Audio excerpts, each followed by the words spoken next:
Hello વિદ્યાર્થી મિત્રો, હું છું વિજય પટેલ. બાયોલોજીની અંદર આપનું હાર્દિક સ્વાગત કરું છું. ધોરણ 11 સાયન્સ પ્રકરણ નંબર 8 એની અંદર આપણે અભ્યાસ કરતા હતા કોષીય આવરણ અને તેનું રૂપાંતરણ. આગલા વિડીયોની અંદર આપણે કોષીય આવરણોના સંદર્ભમાં બાહ્ય, મધ્ય અને અંતઃસ્તર વિશે સંપૂર્ણ અભ્યાસ કરી ચૂક્યા. હવે થોડીક વિશિષ્ટ રચના અને તેના રૂપાંતરણ વિશે આપણે અભ્યાસ કરવાનો છે. બરોબર. તો કોષીય આવરણોનું રૂપાંતરણ કેવા સ્વરૂપે હોય છે? તો જોજો,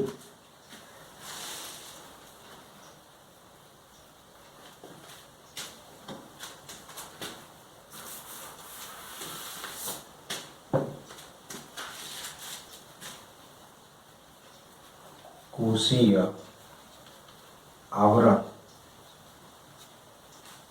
નું રૂપાંતરણ.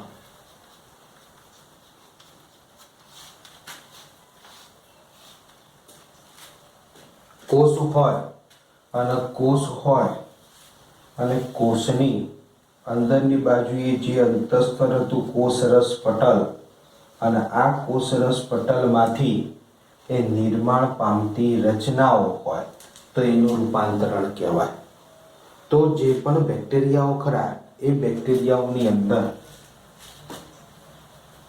બેક્ટેરિયાઓ આદિકોષ કેન્દ્રીય કોષો દર્શાવતા સજીવો આપણે બેક્ટેરિયાઓની વાત કરતા હતા. તો બેક્ટેરિયાઓમાં કોષ રસ પટલ જે આપણું કયું હતું? અંતઃસ્તર હતું. તો કોષ રસ પટલ માંથી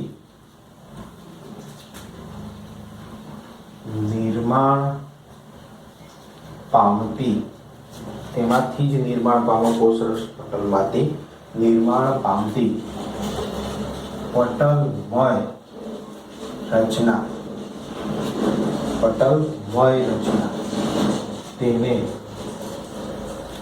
તેને મેસોઝોમ્સ તરીકે ઓળખવામાં આવે છે.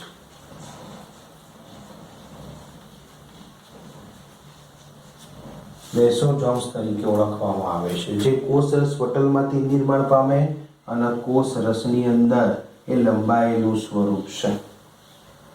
એ ઘણા બધા સ્વરૂપે જોવા મળે છે. મેસોઝોમ્સ એ ઘણા બધા સ્વરૂપે જોવા મળે છે. એ પુટિકાઓ સ્વરૂપે જોવા મળે. મેસોઝોમ્સ એ પુટિકા સ્વરૂપે, નલિકા સ્વરૂપે,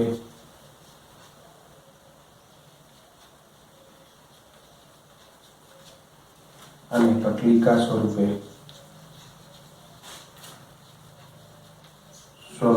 એ જોવા મળતી હોય છે. કોષ હોય તો કોષની અંદર આ કોષરસ થડ તમે ગણી લો. કોષરસ થડમાંથી પુટિકાઓ સ્વરૂપે આ રીતે પણ નિર્માણ પામતી હોય છે. અમુક જગ્યાએ પુટિકાઓ સ્વરૂપે ફૂલેલો સહેજ ભાગ, નલિકાઓ સ્વરૂપે પણ મીન્સ નલિકાઓ આ રીતે હોય, પાતળી નલિકાઓ અંદરની તરફ, કોષરસની અંદરની તરફ એ વીંટળાયેલી હોય છે, જે કોષરસ પટલમાંથી નિર્માણ પામે છે. નલિકાઓ સ્વરૂપે, પટલિકાઓ સ્વરૂપે એટલે કે બંને બાજુએથી ફ્લેટ હોય એવી એ નલિકા જ પણ બંને બાજુએથી શિથિલ સ્વરૂપે જોવા મળે છે, તો એને પટલિકાઓ તરીકે ઓળખી શકાય છે. તો મેસોઝોમ્સ એ અંગિકા સ્વરૂપે છે, અને મેસોઝોમ્સ એ અંગિકા છે, અને એ બેક્ટેરિયાઓમાં કોષરસ પટલમાંથી નિર્માણ પામતી રચના છે. હવે આ મેસોઝોમ્સ એ બેક્ટેરિયાઓની અંદર એ કયા કાર્યો સાથે એ સંબંધિત હોય છે? તો એના સાથે આપણે અભ્યાસ કરીએ. તો ભાઈ બેક્ટેરિયાના કોષોની અંદર મેસોઝોમ્સ જો હોય તો એ કયા કાર્યો સાથે સંબંધિત હોય છે?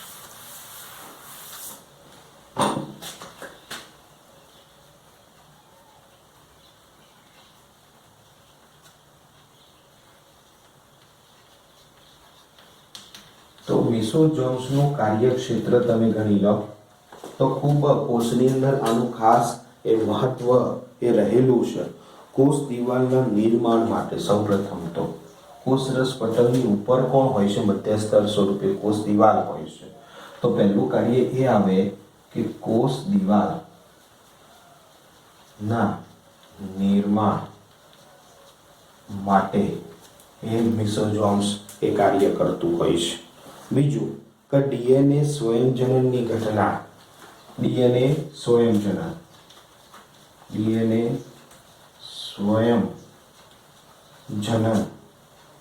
માટે ડીએનએ સ્વયંજનન શું છે એક્ઝેક્ટલી? તો આપણે કોષોના બનેલા છીએ ને એક કોષોમાંથી 2 કોષો બને, 4 કોષો બને, 8 કોષો બને, એમ સતત કોષોનું વિભાજન થતું હોય છે. તો એક કોષમાંથી 2 કોષો જ્યારે બનતા હોય ત્યારે એક કોષની અંદર રહેલું ડીએનએ ખરો એના જેવો ડીએનએ બીજા 2 બાળકોષોને મળે તો ડીએનએ નું શું થયેલું કહેવાય? સ્વયંજનન કહેવામાં આવે છે. તો પિતૃ ડીએનએ જેવો જ નવા બાળ એ ડીએનએ રચાય, જે કેવા હોય? એક સમરૂપ હોય, એક સરખા જ ડીએનએ હોય. એટલે આપણા માથાના વાળથી લઈ પગની પાની સુધી જેટલા પણ કોષો જોવા મળે છે બધા જ કોષોની અંદર એક સમાન એ ડીએનએ જોવા મળે છે. એનું રીઝન એ ડીએનએ સ્વયંજનનની ઘટના છે. બીજું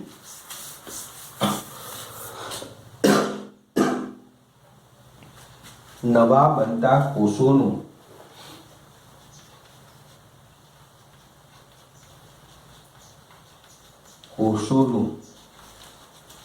વિસ્તરણ કે વિતરણ. જે એકમાંથી 2 કોષો બનતા હોય, 2 માંથી 4 કોષો બનતા હોય તો આસાનીથી એ વિભાજન પામી શકે એ પ્રકારની સગવડ એ મેસોઝોમ્સ નામની અંગિકા પૂરી પાડતી હોય છે. બીજું કે શ્વસન સ્ત્રાવીય સ્વરૂપે, એવા ઘણા બધા સ્વરૂપે શ્વસન, કોષીય શ્વસન હોય તો લખાય કોષીય શ્વસન. દરેક કોષ એ શ્વસન તો કરે જ, કેમ શ્વસન વગર એ જીવંત રહી શકતો નથી. તો કોષીય શ્વસન માટે એ મેસોઝોમ મહત્વનો ભાગ ભજવે છે. પછી કોષની અંદર જોવા મળતા વિવિધ પ્રકારના ઉત્સેચકો હોય એ ઉત્સેચકોના સ્ત્રાવીય સ્વરૂપે, સ્ત્રાવ સ્વરૂપે, તો સ્ત્રાવીય સ્વરૂપે જોવા મળે છે. બીજું ઉત્સેચકોના નિર્માણ માટે અમુક એવા ઉત્સેચકો છે જે ઉત્સેચકોનું નિર્માણ મેસોઝોમ્સ નામની અંગિકામાંથી થાય છે. તો ઉત્સેચકોના નિર્માણ માટે એ મેસોઝોમ્સ એ જવાબદાર બનતી હોય છે.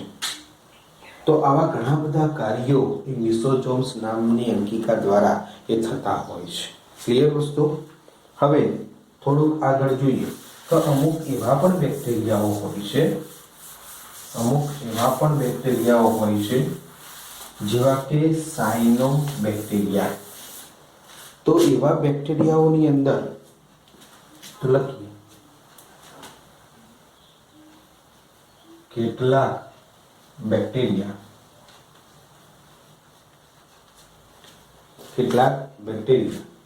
ઉદાહરણ સ્વરૂપે સાયનોબેક્ટેરિયા.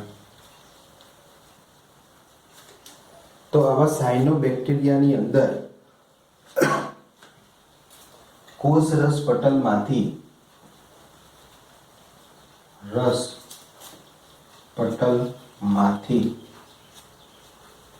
નિર્માણ પામતી રચના એ ક્રોમેટોફોર્સ. જે રીતે બેક્ટેરિયાઓની અંદર મેસોઝોમ્સ હતી એવી જ રીતે એ સાયનોબેક્ટેરિયાની અંદર ક્રોમેટોફોર્સ અંગિકા કોષરસ પટલમાંથી નિર્માણ પામતી. સાયનોબેક્ટેરિયા એવા પ્રકારના છે બેક્ટેરિયાઓ પ્રકાશ સંશ્લેષી બેક્ટેરિયાઓ છે. કેવા છે? પ્રકાશ સંશ્લેષી, જાતે પોતે ખોરાકનું નિર્માણ કરી શકે છે. એટલે આ ક્રોમેટોફોર નામની રચના ખરી એ રંજક દ્રવ્ય દર્શાવતી હોય છે. રંજક દ્રવ્ય યુક્ત જોવા મળે છે. યાદ રાખજો, ક્રોમેટોફોર એ રંજક દ્રવ્ય યુક્ત હોય છે અને એમાં ક્લોરોફિલ એ અને બી એ સંબંધિત રંજક દ્રવ્ય હોય છે કે જેથી કરીને પ્રકાશ સંશ્લેષણની ક્રિયા કરી અને જાતે પોતે એ ખોરાકનું નિર્માણ કરી શકાય. ક્લિયર વસ્તુ? તો સાયનોબેક્ટેરિયા એ સ્વયંપોષી બેક્ટેરિયાના જૂથની અંદર એ મૂકવામાં આવે છે. બરોબર? એના સ્વયંપોષી એ ગણી શકાતા હોય છે. કે રંજક દ્રવ્ય દર્શાવે છે. કઈ રચના? ક્રોમેટોફોર. યાદ રાખજો.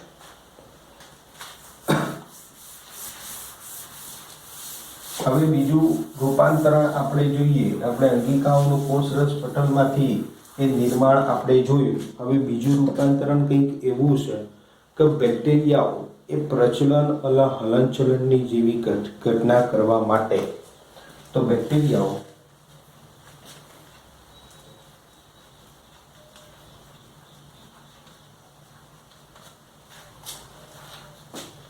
પ્રચલન અને હલનચલન એક જગ્યાએથી પાણીમાં હોય એક જગ્યાએથી બીજી જગ્યાએ મુવમેન્ટ કરવા માટે પ્રચલન અને હલનચલન જેવી ક્રિયાઓ કરવા માટે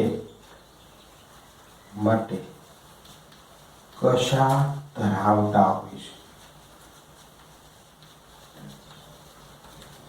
જો કશા હાજર હોય તો એને કશાધારી બેક્ટેરિયાઓ કહેવાય અને જો કશા ન હોય તો કશા વિહીન એ બેક્ટેરિયાઓ તરીકે ઓળખવામાં આવે છે. કશાધારી બેક્ટેરિયાઓ ખરા, કશા હાજર, કશા ગેરહાજર. જો કશા હાજર હોય તો કશાધારી બેક્ટેરિયાઓ, કશા ગેરહાજર હોય તો કશા વિહીન બેક્ટેરિયાઓ. આપણે કશા હાજર દર્શાવતી બેક્ટેરિયાઓ વિશે એ વાત કરવાની છે. તો જે બેક્ટેરિયાઓ એ કશા ધરાવે છે એ ક્યાંથી નિર્માણ પામે છે? કશા. તો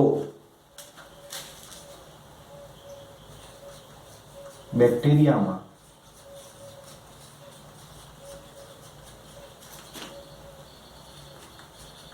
કશાનું નિર્માણ એ મધ્યસ્થ મીન્સ કોષ દિવાલ માંથી થાય છે. કશાનું નિર્માણ ક્યાંથી થાય? કોષ દિવાલમાંથી એ કશાનું નિર્માણ થતું જોવા મળે છે. બરોબર? કશા મુખ્યત્વે 3 ભાગ દર્શાવે છે. કેટલા? કશા મુખ્યત્વે 3 ભાગ ધરાવે છે. પહેલું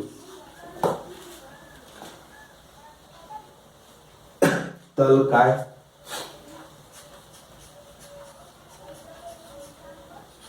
બીજો અંકુશ,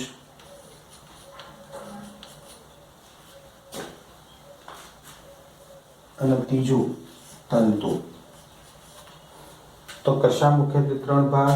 તલકાય, અંકુશ અને તંતુ. તલકાય એ બેક્ટેરિયાના કોષ દિવાલ સાથે જોડાયેલી રચના છે. અંકુશને તમે એ યોજિત સ્વરૂપે જોઈ શકો છો.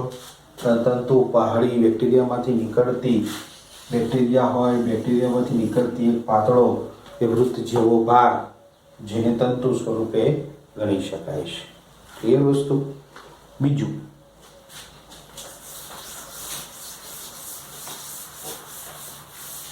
બેક્ટેરિયામાં એક બીજું અન્ય રૂપાંતરણ કોષ દિવાલ સાથે કંઈક એવું છે કે બેક્ટેરિયાઓ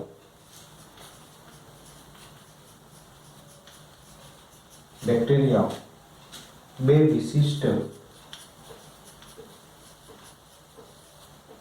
રચના ધરાવે છે। એ વિશિષ્ટ પ્રકારનું રૂપાંતરણ તમે ગણી શકો છો। શું છે? એક પીલીની રચના અને એક ફિબ્રીની રચના।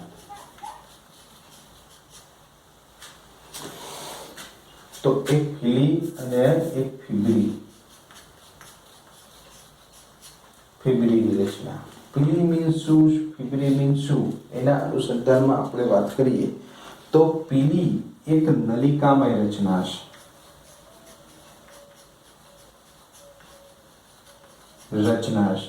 જે પ્રોટીનની બનેલી હોય છે, બરાબર। અને ફિબ્રી એ ચૂષક હોય, ચોટી જાય તેવું, તો ચૂષક સ્વરૂપે જોવા મળે છે। પેલો રબરનો બોલ આ તો દિવાલ સાથે ચોંટાડવાનો, ખબર છે કે આપ દિવાલ ઉપર બોલ નાખો અને ચોંટી જાય, ચૂષક પ્રકારનો, તો એ ચૂષક સ્વરૂપે જોવા મળે છે। એ પણ પ્રોટીનની જ બનેલી હોય છે, નલિકામય રચના એક થોડીક આકૃતિ દોરીને તમને સમજાવું કે બેક્ટેરિયા હોય, બેક્ટેરિયાની અંદર આ રીતે એ નલિકાઓ જોવા મળતી હોય, બહારની તરફ પૂછેલી આ નલિકાઓ છે।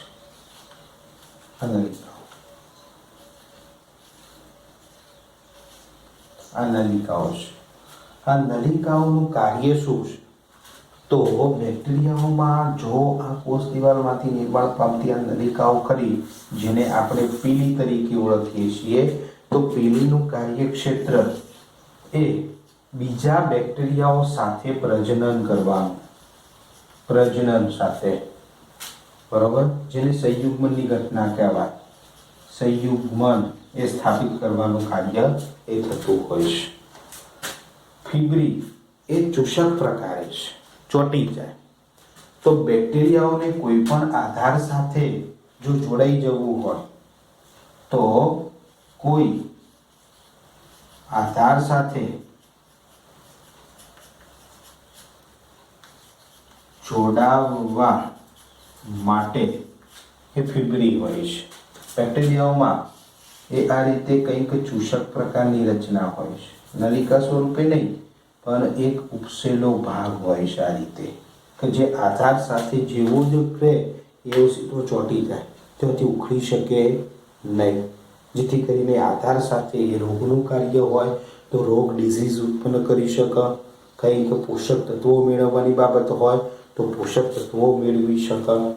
તો આધાર સાથે અને પોષક તત્વો મેળવવા સાથે સંબંધિત ફિબ્રી રચના છે, જ્યારે પીલી એ પ્રજનન સાથે સંબંધિત સંયુગ્મનની ક્રિયા કરવા માટે એ જવાબદાર ઘટક માનવામાં આવે છે। ક્લિયર વસ્તુ? તો આ હતું આપણું ટોપિક કોષીય આવરણ અને તેના રૂપાંતરણો। ક્લિયર? હવે એનો નેક્સ્ટ મુદ્દો એ જોઈશું।